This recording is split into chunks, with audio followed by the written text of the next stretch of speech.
Hello everyone, नमस्कार। स्वागत है एक बार फिर से आपका संध्या कंप्यूटर के यूट्यूब प्लेटफॉर्म पर। फ्रेंड्स, पटवार व वीडियो एग्जाम की तैयारी करने वाले सभी विद्यार्थी ध्यान देंगे। खास करके पटवार एग्जाम की तैयारी करने वाले विद्यार्थी, आपके लिए मात्र आज से 5 दिन का समय बचा है। फ्रेंड्स, जी जान से जितना भी जोर लगाना है लगा लीजिए और कंप्यूटर विषय को संध्या कंप्यूटर यूट्यूब चैनल के साथ में आप मजबूत कीजिए। फ्रेंड्स, मैं दावा करता हूँ कि जो हमारे द्वारा बनाए गए वीडियोज़ है, जिस स्टूडेंट ने रेगुलर बेस से देखा है, एक भी क्वेश्चन फ्रेंड्स आपको एग्जाम में बाहर से नहीं दिखेगा। सारे के सारे क्वेश्चन हम इस मॉडल पेपर के माध्यम से सॉल्व करवाए जा रहे हैं फ्रेंड्स। और फ्रेंड्स, हमने स्टेप बाय स्टेप आपके लिए वीडियोस बनाए थे, तो फ्रेंड्स सभी स्टूडेंट उन वीडियोस को अवश्य देखना। और फ्रेंड्स, आप इस कंप्यूटर सब्जेक्ट के साथ साथ में और भी अन्य सब्जेक्ट को तैयार करके जाइए ताकि आपको महत्वपूर्ण हेल्प मिल सके। फ्रेंड्स, बढ़ते हैं पहले क्वेश्चन की ओर। अगर आप इस चैनल पर नए हैं तो चैनल को सब्सक्राइब करके बेल आइकन को क्लिक कीजिए ताकि आने वाली जितनी भी नई नोटिफिकेशन हो उनका सबसे पहले आप तक पहुंच सके। स्प्रेडशीट प्रोग्राम, पहले मैं आप बोल देता हूं फ्रेंड्स, कल हमने इस एक्सेल के बारे में वीडियो फर्स्ट बनाया था। आज जो माइक्रोसॉफ्ट एक्सेल में जो महत्वपूर्ण क्वेश्चन थे, जो पीछे रह गए थे, उन क्वेश्चन को भी आप देख लीजिए फ्रेंड्स, क्योंकि ये आपको याद रखना है। आज के वीडियो से जो क्वेश्चन है वो आपके हर एक कॉम्पिटिटिव एग्जाम में आपको देखेंगे। फ्रेंड्स, थोड़ा ध्यान देंगे। स्प्रेडशीट प्रोग्राम में 2 से अधिक सेलों के सिलेक्शन को कहा जाता है। महत्वपूर्ण क्वेश्चन है मेरे फ्रेंड्स, काफ़ी इंपॉर्टेंट क्वेश्चन है, सभी विद्यार्थी ध्यान देंगे। स्प्रेडशीट प्रोग्राम में 2 से अधिक सेलों के सिलेक्शन को क्या कहा जाता है? टेबल, बुक, फाइल या शीट। स्प्रेडशीट प्रोग्राम में 2 से अधिक सेलों के सिलेक्शन को, जैसे मान के चलो 1 सेल, 2 सेल और यहाँ पे 3 सेल, 4 सेल जो भी बनेंगे, एक प्रकार से वो निर्माण किसका हो रहा है? कुल मिला के आपको याद रखना वो निर्माण हो रहा है वहाँ पे टेबल का। यानी ये क्वेश्चन अगर आपके एग्जाम में बन जाए तो आप इतना याद रखना कि स्प्रेडशीट प्रोग्राम में 2 से अधिक सेलों का जो सिलेक्शन होता है ना, उनको आप क्या बोलेंगे? टेबल बोल सकते हैं। क्या बोलेंगे? उनको टेबल कहा जाएगा। फ्रेंड्स, बढ़ते हैं, उससे पहले हम एक बार विश्लेषण देख लेते हैं इस क्वेश्चन की, काफ़ी महत्वपूर्ण है यहाँ पे। टेबल, तो आपको ध्यान देना है टेबल क्या होता है। तो स्प्रेडशीट प्रोग्राम में 2 से अधिक सेलों के सिलेक्शन को हम टेबल कह सकते हैं। सेल, जैसे मान के चलो रो और कॉलम से बनने वाली सेल कहलाती है। 1 से 2 से और भी अन्य सेल, यानी कुल मिला के यहाँ पे किसका निर्माण हो रहा है? टेबल का निर्माण हो रहा है। मीन्स आपको याद रखना है, ऐसा क्वेश्चन बने तो आप टेबल वहां पे राइट करेंगे। क्वेश्चन नंबर 2 आपकी स्क्रीन के सामने आ रहा है, सभी विद्यार्थी ध्यान देंगे। आज का ये वीडियो आपके लिए काफ़ी महत्वपूर्ण होने वाला है, तो मेरे फ्रेंड्स आज इस वीडियोस को आप शुरुआत से एंड तक अवश्य देखना, क्योंकि फ्रेंड्स आज जो भी होगा फ्रेंड्स आपके लिए आज महत्वपूर्ण होगा। एक्सेल में सीट का डिफॉल्ट व्यू होता है। फ्रेंड्स, एक्सेल में जो सीट के व्यू होते हैं, यानी सीट होती है ना, इस सीट के फ्रेंड्स क्या होते हैं? सीट करने के व्यू होते हैं, सीट के व्यू होते हैं। और सीट के जो व्यू होते हैं, सीट के व्यू अलग अलग होते हैं, बट डिफ़ॉल्ट पूछा है इसने। डिफ़ॉल्ट का मतलब ये होता है कि फ्रेंड्स जो पहले से तय होता है, यानी हमेशा वो उसी व्यू में दिखती है। आपको याद रखना है, वर्क, ऑटो, नॉर्मल या रोमन। तो फ्रेंड्स ये अगर एग्जाम में क्वेश्चन बन जाए तो आप इतना याद रखना कि एक्सेल के अंदर जो डिफ़ॉल्ट सीट होती है उनके व्यू का तरीका कौन सा होता है? नॉर्मल होता है। कौन सा हो जाएगा? नॉर्मल राइट होगा। आगे वाला क्वेश्चन है, उससे पहले हम एक बार इसका विश्लेषण भी देख लेते हैं मेरे फ्रेंड्स। सभी क्वेश्चन का हम विश्लेषण बार यहाँ पे सॉल्व करवाए रहे।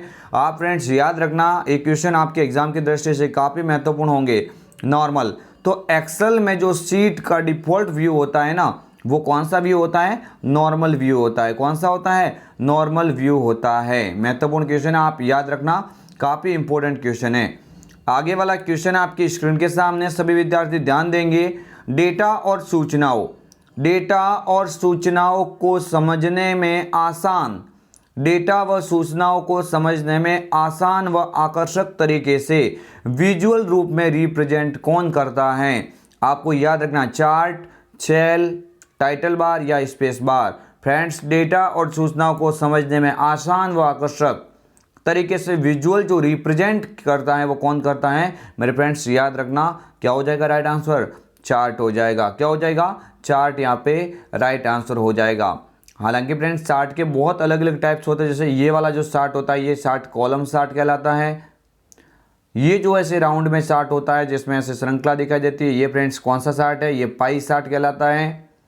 ये जो ऐसे चार्ट होता है ये फ्रेंड्स कौन सा चार्ट कहलाता है, तो ये आप याद रखना बार चार्ट कहलाता है। यानी चार्ट के बहुत सारे तरीके होते हैं, लेकिन ये क्वेश्चन बने तो आप वहाँ पे राइट आंसर क्या करेंगे, चार्ट यहाँ पे सही होगा। आगे वाला क्वेश्चन है उससे पहले विश्लेषण देख लेते हैं मेरे फ्रेंड्स। सारे के सारे यहाँ पे ऑब्जेक्ट थे, उन सभी का मैंने विश्लेषण आपके सामने प्रस्तुत किया है। आपको याद रखना है, चार्ट की बात हो जाए तो आपको याद रखना है डेटा और सूचनाओं को समझने में आसान व आकर्षक तरीके से विजुअल रूप में रिप्रेजेंट करने का कार्य करता है, वो कौन करता है, चार्ट करता है। टाइटल बार, तो टाइटल बार का भी आप याद रखना है, टाइटल बार डेस्कटॉप एरिया के सबसे ऊपर स्थित होती है। यानी डेस्कटॉप एरिया के सबसे ऊपर जो स्थित होती है वो टाइटल बार होती है। और आप इतना भी याद रखना है आपको कि जिसमें फाइल का नाम दर्शाया जाता है, जिसमें क्या दर्शाया जाता है, फाइल का नाम दर्शाया जाता है। स्पेस बार, स्पेस बार किसे कहेंगे, तो दो वर्ड के बीच में जो कीबोर्ड की जो जगह, दो वर्ड के बीच में जगह देने की जो काम करती है वह कीबोर्ड कीज क्या कहलाती है, स्पेस बार कहलाती है। क्या कहलाती है, स्पेस बार कहलाती है। सेल, तो सेल आपको याद रखना है पंक्ति तथा कॉलम, पंक्ति तथा कॉलम, यानी पंक्ति मीन्स आपको याद रखना है रो, और कॉलम का मीन्स ये आपको याद रखना है कि जो ये बीच में जो बनने वाला जो सिलेक्शन होता है, इंटरसेक्शन होता है, उसको क्या बोलेंगे, सेल बोलेंगे। क्या बोलेंगे, सेल। यानी रो और कॉलम के कॉम्बिनेशन को ही क्या कहा जाता है, सेल कहा जाता है। देख लेते हैं आगे वाला क्वेश्चन, सभी विद्यार्थी ध्यान देंगे, महत्वपूर्ण क्वेश्चन है।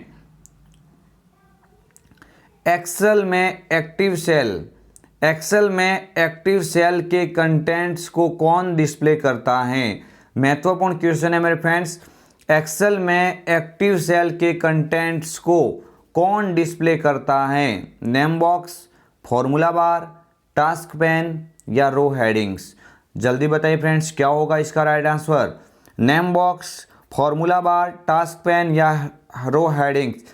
एक्सेल में एक्टिव सेल, जो वर्तमान में सेल के अंदर कोई कंटेंट लिखा हुआ है वो कंटेंट दिखाने का कार्य करती है। फ्रेंड्स आपको याद रखना है कौन करेगा, फॉर्मूला बार करेगा। कौन करेगा, फॉर्मूला बार, बिल्कुल इसका क्या हो जाएगा, राइट आंसर होगा। मेरे फ्रेंड्स काफ़ी इंपॉर्टेंट क्वेश्चन है, सभी विद्यार्थी इस क्वेश्चन को अपने माइंड में फिट कीजिए। ये क्वेश्चन काफ़ी महत्वपूर्ण आपके एग्जाम की दृष्टि से। देख लेते हैं इस क्वेश्चन का विश्लेषण, सभी विद्यार्थी ध्यान देंगे। फॉर्मूला बार, तो आप याद रखना फॉर्मूला बार होती है वो एक्सेल में जो एक्टिव सेल है, यानी वर्तमान जिस सेल के ऊपर आप काम करते हैं उस सेल के अंदर जो लिखे हुए कंटेंट्स होता है, लिखा हुआ कोई मान है, कोई नाम हो सकता है, कोई संख्या हो सकती है, तो उन नाम को और संख्याओं को डिस्प्ले या कुल मिला के जो फॉर्मूले को जो दिखाने वाली जो बार होती है वो कौन सी होती है, फॉर्मूला बार होती है। कौन सी होती है, फॉर्मूला बार होती है। नेम बॉक्स, क्या फ्रेंड्स, नेम बॉक्स। आप याद रखना कि फॉर्मूला बार के बाईं ओर दिखाई देता है। फॉर्मूला बार के कहाँ पे दिखाई देता है, बाईं ओर दिखाई देता है। कौन दिखाई देता है, नेम बॉक्स। और इस नेम बॉक्स में होता क्या है, तो आपको याद रखना जो सेल होती है, एक्सेल में जो सेल होती है उस सेल का जो नाम या सेल का जो पता, सेल का जो नाम है या सेल का पता दिखाने का कार्य किसका होता है, नेम बॉक्स का होता है। किसका होता है, नेम बॉक्स, यहाँ पे राइट होगा। आगे वाला क्वेश्चन आपकी स्क्रीन के सामने, वर्कशीट की डेटा का एक विशेष क्रम, वर्कशीट होती है उसके डेटा का एक विशेष क्रम में आयोजन क्या कहलाता है, सॉर्टिंग, फॉर्मूला, फंक्शन या उपरोक्त सभी। उपरोक्त में से कोई नहीं। आप ये याद रखना कि जो वर्कशीट होती है उसमें डेटा का जो विशेष क्रम होता है, क्रम फ्रेंड्स क्या कहलाएगा, सॉर्टिंग कहलाएगा। क्या कहलाएगा, सॉर्टिंग। यहाँ पे बिल्कुल करेक्ट हो जाएगा। सॉर्टिंग के दो प्रकार होते हैं, एक होता है फ्रेंड्स असेंडिंग, एक तो क्या होता है, असेंडिंग होता है। और असेंडिंग के अंदर कार्य क्या होता है, तो आप याद रखना असेंडिंग के अंदर कार्य होता है A to Z। क्या होता है, A to Z सॉर्ट करना। और अगर आपको डिसेंडिंग पूछा जाए, अगर आपको क्या पूछा जाए, डिसेंडिंग, तो डिसेंडिंग के अंदर Z to A होता है, Z to A यहाँ पे होता है, यानी उल्टा क्रम करता है डिसेंडिंग, जबकि सीधा क्रम करता है असेंडिंग। कुल मिला के उसको सॉर्टिंग कहा जाता है। देख लेते हैं इस क्वेश्चन का विश्लेषण, सभी विद्यार्थी ध्यान देंगे स्क्रीन के सामने। सॉर्टिंग, तो वर्कशीट के डेटा का एक विशेष क्रम में आयोजन क्या कहलाता है, सॉर्टिंग कहलाता है। वर्कशीट में जो डेटा होता है उसका विशेष क्रम का जो आयोजन होता है वो क्या कहलाता है? सॉर्टिंग कहलाता है। फॉर्मूला फ्रेंड्स वो समीकरण हैं जो किसी वर्कशीट के वैल्यूज़ पर गणना का प्रदर्शन करते हैं। फॉर्मूला क्या होता है? अलग अलग फ्रेंड्स फॉर्मूला लगाए जाते हैं और इसी फॉर्मूले के आगे जो लगने वाला जो प्रतीक होता है वो क्या होता है? इक्वल टू होता है। इक्वल टू हमेशा आपको याद रखना सभी फॉर्मूले की शुरुआत करता है। आगे वाला क्वेश्चन आपकी स्क्रीन के सामने, सभी विद्यार्थी ध्यान देंगे। एक क्राइटेरिया में मिलने पर मैच करते हुए आइटम्स की गणना करता है। एक क्राइटेरिया में मिलने पर मैच करते हुए आइटम्स की गणना करता है। काउंट इफ, राउंड या उपरोक्त में से कोई नहीं। मेरे फ्रेंड्स ये याद रखना क्वेश्चन बन जाता है तो आप याद रखना क्या हो जाएगा इसका राइट आंसर? काउंट इफ हो जाएगा। क्या हो जाएगा? काउंट इफ हो जाएगा। यानी उससे संबंधित मिलने वाली जो प्रक्रिया होती है, मैच करने वाली जो आइटम होती है उनकी भी गणना करती है। मीन्स आपको याद रखना राइट आंसर क्या हो जाएगा? काउंट इफ हो जाएगा। देख लेते हैं इन सभी का विश्लेषण। सभी विद्यार्थी सामने ध्यान देंगे स्क्रीन के सामने, क्योंकि ये जो एक्सेल का टॉपिक है वो थोड़ा इजी नहीं है, वो थोड़ा लेवल का होता है और यहाँ से क्वेश्चन हर किसी के रॉन्ग होने की आशंका रहती है, इसलिए आप अभी से तैयार रह जाइए। फ्रेंड्स काउंट इफ अगर बनेगा क्वेश्चन तो कैसे बन सकता है? एक क्राइटेरिया के मिलने पर मैच करते हुए आइटम्स की गणना करता है, ऐसा बन जाए तो आप लिखेंगे काउंट इफ।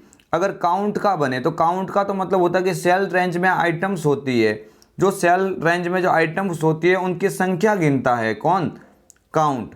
जबकि राउंड का बोल दिया जाए तो राउंड क्या होता है कि जो आपके सेल में दी गई संख्या है, दी गई संख्या तक एक नंबर को पूर्णांक बनाता है राउंड। दी गई संख्या को नंबर को क्या बनाता है? पूर्णांक बनाता है कौन? राउंड। यानी ये फॉर्मूले होते हैं और फॉर्मूले से संबंधित एक आध क्वेश्चन आपके एग्जाम में अवश्य बनेगा। आगे वाला क्वेश्चन देख लेते हैं फ्रेंड्स। मैं फ्रेंड्स आपको बोल देता हूँ कि मात्र फ्रेंड्स 2 दिन के अंदर आपके सामने एक बहुत बड़ी क्लास आ जाएगी और उस क्लास के अंदर से फ्रेंड्स आपको काफ़ी सारे क्वेश्चन एग्जाम में देखने को मिलेंगे, जिसमें हम 150 से 200 क्वेश्चन को सॉल्व करेंगे। मेरे फ्रेंड्स सभी स्टूडेंट उस क्वेश्चन को अवश्य देखना। एक्सेल में पाइवोट टेबल का प्रयोग किया जाता है। यानी एक्सेल में जो पाइवोट टेबल होती है उसका प्रयोग कब किया जाता है? डेटा को संक्षिप्त बनाने के लिए, डेटा को देखने के लिए, डेटा को लिखने के लिए या उपरोक्त में से कोई नहीं। तो अगर ये किसका क्वेश्चन बन जाए? पाइवोट टेबल का। तो पाइवोट टेबल का क्वेश्चन बनने पर आप ये याद रखना कि डेटा होता है, डेटा को फ्रेंड्स क्या बनाता है? ये संक्षिप्त बनाता है। यानी डेटा को संक्षिप्त बनाने के लिए, डेटा को संक्षिप्त बनाने के लिए किसका उपयोग करेंगे? डेटा को संक्षिप्त बनाने के लिए आप पाइवोट टेबल का उपयोग करेंगे। किसका? पाइवोट टेबल का उपयोग किया जाता है। यानी इतना याद रखना है पाइवोट टेबल क्या करता है, तो डेटा को संक्षिप्त बनाने के लिए पाइवोट टेबल का उपयोग किया जाता है। देख लेते हैं इस क्वेश्चन का विश्लेषण। फ्रेंड्स ध्यान देंगे थोड़ा स्क्रीन के सामने। पाइवोट टेबल इंसर्ट टैब में उपस्थित होती है। कहाँ पे उपस्थित होती है? इंसर्ट टैब के अंदर ही उपस्थित होती है और इसका प्रयोग डेटा को संक्षिप्त करने के लिए किया जाता है। डेटा को संक्षिप्त करने के लिए किसका प्रयोग किया जाता है? तो आप याद रखना पाइवोट टेबल का उपयोग किया जाता है। आगे वाला क्वेश्चन आपकी स्क्रीन के सामने, सभी विद्यार्थी ध्यान देंगे। वी लुकअप फंक्शन क्या कार्य करता है? कौन सा? वी लुकअप फंक्शन क्या कार्य करता था? आप याद रखना क्या कार्य करेगा ये, आपको याद रखना है। ऐसे टेक्स्ट का पता लगाता है जिसमें वी हो, संबंधित रिकॉर्ड का पता लगाया जाता है, सेल में टेक्स्ट का पता लगाया जाता है या उपरोक्त में से कोई नहीं। तो संबंधित जो रिकॉर्ड होता है, संबंधित रिकॉर्ड का पता लगाने के लिए आप वी लुकअप फंक्शन का उपयोग करेंगे। यानी संबंधित रिकॉर्ड का पता लगाने के लिए वी लुकअप फंक्शंस का आप उपयोग करेंगे। महत्वपूर्ण क्वेश्चन है आपके एग्जाम की दृष्टि से। देख लेते हैं इस क्वेश्चन को एक बार और विश्लेषण के द्वारा। वी लुकअप तो इसके द्वारा संबंधित रिकॉर्ड होता है उसका पता लगाया जाता है। यानी इसके द्वारा उससे संबंधित जो रिकॉर्ड होते हैं उनका पता लगाया जाता है। किसके द्वारा? वी लुकअप के द्वारा। देख लेते फ्रेंड्स आगे वाला क्वेश्चन आपकी स्क्रीन के सामने है। किसी चार्ट के ऊपर बना बॉक्स, किसी चार्ट के ऊपर बना बॉक्स जिसमें प्रत्येक व्यक्तिगत रिकॉर्ड का नाम अंकित होता है वह कहलाता है सेल, टाइटल, गोल चेक या लीजेंड। किसी चार्ट के ऊपर बना बॉक्स जिसमें प्रत्येक व्यक्तिगत रिकॉर्ड का नाम अंकित होता है वह कहलाता है। तो मेरे फ्रेंड्स इतना याद रखना, यहाँ पे ऑप्शन का राइट आंसर हो जाएगा लीजेंड हो जाएगा। क्या हो जाएगा, लीजेंड। देख लेते हैं फ्रेंड्स इस क्वेश्चन को और भी अलग टाइप से विश्लेषण के द्वारा। लीजेंड, तो लीजेंड क्या कार्य करता है, किसी सार्ट के ऊपर बना बॉक्स होता है जिसमें क्या होता है, प्रत्येक व्यक्तिगत रिकॉर्ड का नाम अंकित होता है। तो फ्रेंड्स वही क्या कहलाएगा, लीजेंड कहलाएगा। यानी इसका जो राइट आंसर हो जाएगा वो हो जाएगा लीजेंड। और फ्रेंड्स आपकी स्क्रीन के सामने आ गया है इस टॉपिक का सबसे अंतिम क्वेश्चन, सबसे लास्ट क्वेश्चन देख लीजिए फ्रेंड्स। अगर आपको ये वीडियो अच्छी तरह से समझ आ रहा है तो फ्रेंड्स इस चैनल को लाइक शेयर एंड सब्सक्राइब अवश्य कीजिए। फ्रेंड्स ज़्यादा से ज़्यादा वीडियो ये पहुंचाइए आप स्टूडेंट के सामने ताकि उनको अच्छी से अच्छी हेल्प मिल सके। एक्सेल 2003, एक्सेल 2003, एक्सेल 2007, एक्सेल 2010 का एक्सटेंशन नाम है, क्या होता है, जल्दी बताइए फ्रेंड्स। एक्सेल 2003 का, एक्सेल 2007 का, एक्सेल 2010 का। तो एक्सेल 2003 का होता है वो होता है एक्सेल एस, जबकि 2007 व 2010 का एज इट इज सेम होता है, means Excel S, Excel S X, XL S X. यानी इसका जो राइट आंसर हो जाएगा ऑप्शन नंबर बी। बी पे जो लिखा हुआ है ये इसका क्या हो जाएगा, करेक्ट आंसर होगा। क्या होगा, करेक्ट आंसर होगा। कौन सा, बी वाला ऑप्शन यहाँ पे सही माना जाएगा। तो फ्रेंड्स ये हम आपके लेके आए थे महत्वपूर्ण क्वेश्चन। उससे पहले और भी एक देख लेते हैं, इस क्वेश्चन का विश्लेषण देख लेते हैं। एक्सेल 2003, एक्सेल 2007 व एक्सेल 2010 का एक्सटेंशन नाम क्या होता है, Excel S 2003, Excel S X 2007 और एक्सएल एस एक्स 2010। ये होता है इन तीनों का एक्सटेंशन नेम। मीन्स आपको याद रखना 2003 में एस के बाद में एक्स नहीं है, बाकी इन सभी में एस के बाद में एक्स है। DOCX, तो DSCX होता है वो MS वर्ड का एक्सटेंशन नेम होता है। किसका होता है, MS वर्ड का एक्सटेंशन नेम होता है। जबकि PPTX होता है ये किसका होता है, ये फ्रेंड्स होता है पावर पॉइंट का होता है। ये किसका होता है, पावर पॉइंट का होता है फ्रेंड्स। तो ये आपको याद रखना, चाहे एक्सेल का पूछे, वर्ड का पूछे या पावर पॉइंट का। 2003 के अंदर जो एस होता है, यानी एस के बाद में जो एस एक्स लगता है वो एस के बाद में एक्स हर एक में 2003 में नहीं है, बाकी 2007 व 2010 का नाम एक्सटेंशन सेम होता है। फ्रेंड्स कैसा लगा यह वीडियो कमेंट कीजिए। और फ्रेंड्स आपको इस वीडियोज़ के माध्यम से बहुत सारा वहाँ पे आगे हेल्प की पूरी संभावना होगी। फ्रेंड्स एग्जाम में इससे बार एक्सेल का कोई भी क्वेश्चन नहीं दिखेगा।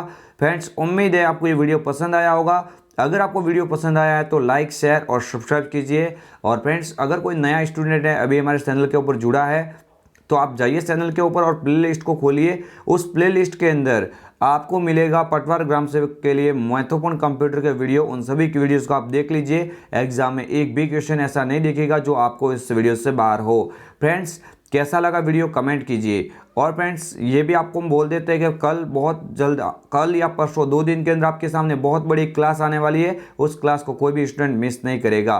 फ्रेंड्स मिलेंगे एक और नए वीडियो के साथ में, तब तक के लिए जय हिंद, वंदे मातरम, जय भारत। सभी विद्यार्थियों को संध्या कंप्यूटर की ओर से गुड नाइट।